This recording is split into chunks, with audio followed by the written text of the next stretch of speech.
This is Terry Bibo Knight. I'm reading C.S. Lewis's Prince Caspian, Book 2 in the Chronicles of Narnia, and this is Chapter 2, The Ancient Treasure House. "This wasn't a garden," said Susan presently. "It was a castle, and this must have been the courtyard." "I see what you mean," said Peter. "Yes, that is the remains of a tower, and there is what used to be a flight of steps going up to the top of the walls. And look at those other steps, the broad, shallow ones, going up to that doorway. It must have been the door into the great hall." "Ages ago, by the look of it," said Edmund. "Yes, ages ago," said Peter. "I wish we could find out who the people were that lived in this castle and how long ago." "It gives me a queer feeling," said Lucy. "Does it, Lou?" said Peter, turning and looking hard at her. "Because it does the same to me. It's the queerest thing that has happened this queer day. I wonder where we are and what it all means." While they were talking, they had crossed the courtyard and gone through the doorway into what had once been the hall. This was now very like the courtyard, for the roof had long since disappeared, and it was merely another space of grass and daisies, except that it was shorter and narrower, and the walls were higher. Across the far end there was a kind of terrace about 3 feet higher than the rest. "I wonder, was it really the hall?" said Susan. "What is that terrace kind of thing?" "Why, you silly," said Peter, who had become strangely excited. "Don't you see? That was the dais where the high table was, where the king and the great lords sat. Anyone would think you'd forgotten that we ourselves were once kings and queens and sat on a dais just like that in our great hall."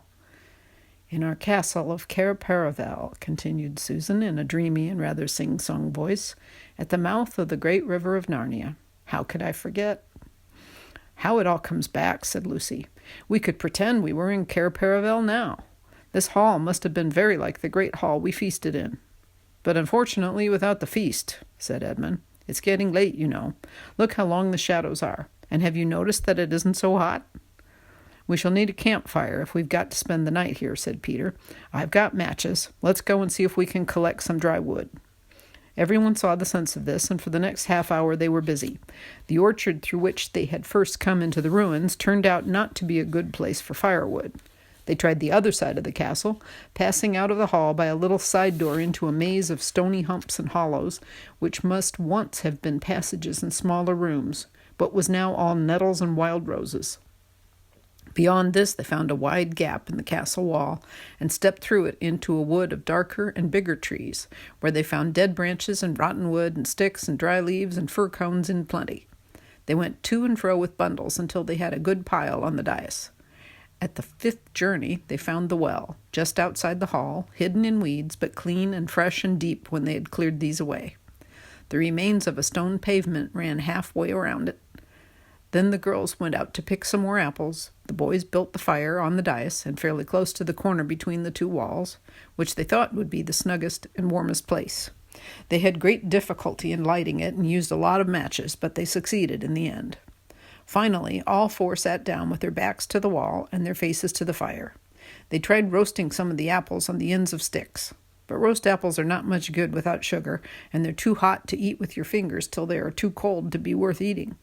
So they had to content themselves with raw apples, which, as Edmund said, made one realize that school suppers weren't so bad after all.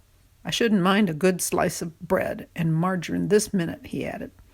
But the spirit of adventure was rising in them all, and no one really wanted to be back at school.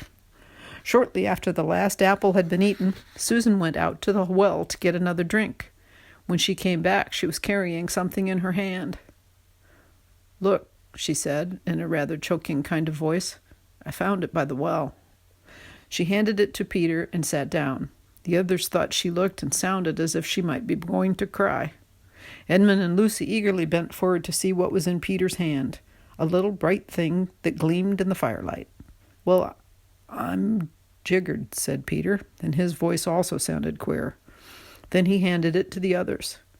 And all now saw what it was, a little chess knight, ordinary in size but extraordinarily heavy because it was made of pure gold, and the eyes in the horse's head were 2 tiny little rubies, or rather one was, for the other had been knocked out. "Why," said Lucy, "it's exactly like one of the golden chessmen we used to play with when we were kings and queens at Cair-Paravel." "Cheer up, Sue," said Peter to his other sister. "I can't help it," said Susan. "It brought back such lovely times, and I remember playing chess with fawns and good nights and the mer people singing in the sea and my beautiful horse and—" "Now," said Peter, in a quite different voice, "it's about time we four started using our brains." "What about?" asked Edmund. "Have none of you guessed where we are?" said Peter. Go on," said Lucy. "I've felt for hours that there was some wonderful mystery hanging over this place." "Fire ahead," said Edmund. "We're listening." "We are in the ruins of Cair Paravel itself," said Peter. "But, I say," replied Edmund, how do you make that out? This place has been ruined for ages. Look at all those big trees growing up right to the gates. Look at the very stones. Anyone can see nobody's lived here for hundreds of years." "I know," said Peter. "That is the difficulty, but let's leave that out for the moment. I want to take the points one by one. First point. This hall is exactly the same shape and size as the hall at Cair Paravel. Just picture a roof on this and a colored pavement instead of grass, tapestries on the walls, and you get our royal banqueting hall." No one said anything. "Second point," continued Peter. "The castle well is exactly where our well was, a little to the south of the great hall, and is exactly the same size and shape." Again there was no reply.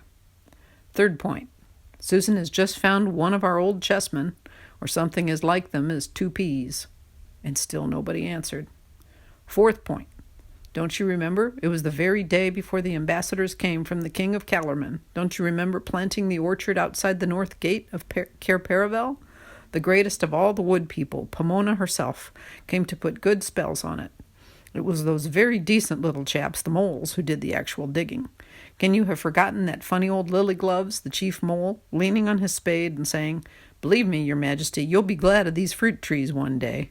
And by Jove, he was right." I do," said Lucy, and clapped her hands. "But look here, Peter," said Edmund, "this must be all rot. To begin with, we didn't plant the orchard slap up against the gates. We wouldn't have been such fools." "No, of course not," said Peter, "but it has grown up to the gate since." "And for another thing," said Edmund, "Cair Paravel wasn't on an island." "Yes, I've been wondering about that. But it was a peninsula, jolly near an island. Couldn't it have been made a channel since our time? Somebody has dug a channel." "But half a moment," said Edmund. "You keep on saying 'since our time,' but it's only a year ago since we came back from Narnia, and you want to make out that in 1 year castles have fallen down and great forests have grown up and little trees we saw planted ourselves have turned into a big old orchard, and goodness knows what else. It's all impossible." "There's one thing," said Lucy. "If this is Cair Paravel, there ought to be a door at this end of the dais. In fact, we ought to be sitting with our backs against it at this moment. You know, the door that led down to the treasure chamber." "I suppose there isn't a door," said Peter, getting up. The wall behind them was a mass of ivy. "We can soon find out," said Edmund, taking up one of the sticks that they'd laid ready for putting on the fire. He began beating the ivy wall. Tap, tap went the stick against the stone, and again tap, tap, and then all at once, boom, boom, with a quite different sound, a hollow wooden sound. "Great Scott," said Edmund. "We must clear this ivy away," said Peter. "Oh, do let's leave it alone," said Susan. "We can try it in the morning. If we've got to spend the night here, I don't want an open door at my back and a great big black hole that anything might come out of besides the draught and the damp. And it'll soon be dark." "Susan, how can you?" said Lucy, with a reproachful glance. But both the boys were much too excited to take any notice of Susan's advice. They worked at the ivy with their hands and with Peter's pocket knife till the knife broke, and after that they used Edmund's. Soon the whole place where they had been sitting was covered with ivy, and at last they had the door cleared. "Locked, of course," said Peter. "But the wood's all rotten," said Edmund. "We can pull it to bits in no time, and it will make extra firewood. Come on." It took them longer than they had expected, and before they had done, the great hall had grown dusky, and the first star or two had come out overhead. Susan was not the only one who felt a slight shudder as the boys stood above the pile of splintered wood, rubbing the dirt off their hands and staring into the cold, dark opening they'd made. "Now for a torch," said Peter. "Oh, what is the good?" said Susan. And as Edmund said, "I'm not saying it now," Edmund interrupted. "I still don't understand, but we can settle that later. I suppose you're coming down, Peter?" "We must," said Peter. "Cheer up, Susan. It's no good behaving like kids now that we are back in Narnia. You're a queen here. And anyway, no one could go to sleep with a mystery like this on our minds." They tried to use long sticks as torches, but this was not a success. If you held them with the lighted end up, they went out, and if you held them the other way, they scorched your hand and the smoke got in your eyes. In the end, they had to use Edmund's electric torch. Luckily, it had been a birthday present less than a week ago, and the battery was almost new. He went first with the light. Then came Lucy, then Susan, and Peter brought up the rear. "I've come to the top of the steps," said Edmund. "Count them," said Peter. 1, 2, 3, said Edmund as he went cautiously down, and so up to 16. "And this is the bottom," he shouted back. "Then it really must be Cair Paravel," said Lucy. "There were 16. Nothing more was said till all four were standing in a knot together at the foot of the stairway. Then Edmund flashed his torch slowly round. "Oh," said all the children at once. For now all knew that it was indeed the ancient treasure chamber of Cair Paravel, where they had once reigned as kings and queens of Narnia. There was a kind of path up the middle, as it might be in a greenhouse, and along each side at intervals stood rich suits of armor like knights guarding the treasures. In between the suits of armor, and on each side of the path, were shelves covered with precious things, necklaces and arm rings and finger rings and golden bowls and dishes and long tusks of ivory, brooches and coronets, chains of gold and heaps of unset stones lying piled anyhow as if they were marbles or potatoes, diamonds, rubies, carbuncles, emeralds, topazes, and amethysts. Under the shelves stood great chests of oak, strengthened with iron bars and heavily padlocked, and it was bitterly cold and so still that they could hear themselves breathing, and the treasures were so covered with dust that unless they had realized where they were and remembered most of the things, they would hardly have known they were treasures. There was something sad and a little frightening about the place because it all seemed so forsaken and long ago. That was why nobody said anything for at least a minute.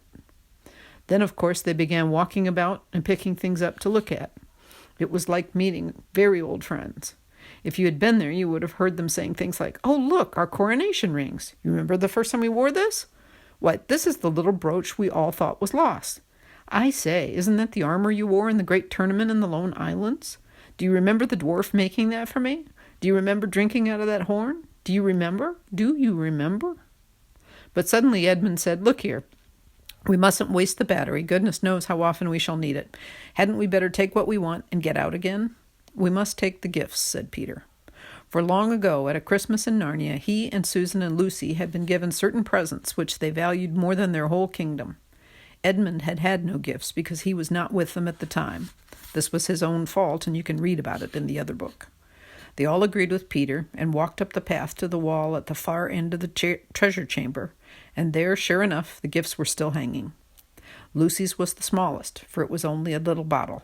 But the bottle was made of diamond instead of glass, and it was still more than half full of the magical cordial which would heal almost every wound and every illness.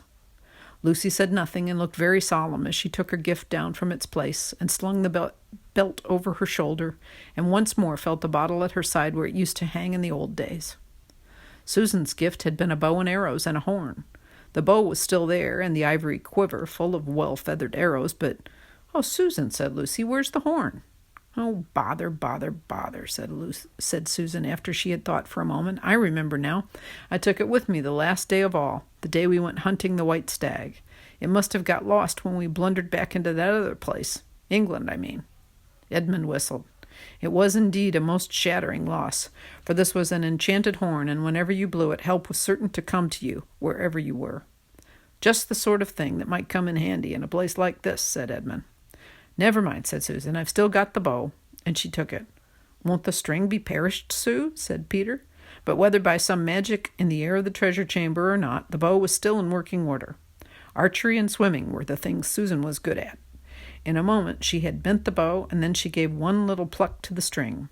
It twanged, a chirruping twang that vibrated through the whole room, and that one small noise brought back the old days to the children's minds more than anything that had happened yet. All the battles and hunts and feasts came rushing into their heads together. Then she unstrung the bow again and slung the quiver at her side. Next Peter took down his gift, the shield with the great red lion on it and the royal sword. He blew and rapped them on the floor to get off the dust. He fitted the shield on his arm and slung the sword by his side. He was afraid at first that it might be rusty and stick to the sheath, but it was not so. With one swift motion he drew it and held it up, shining in the torchlight. "It is my sword Rendon," he said. "With it I killed the wolf." There was a new tone in his voice, and the others all felt that he was really Peter the High King again. Then, after a little pause, everyone remembered they must save the battery. They climbed the stair again and made up a good fire and lay down close together for warmth. The ground was very hard and uncomfortable, but they fell asleep in the end. And that's the end of chapter 2.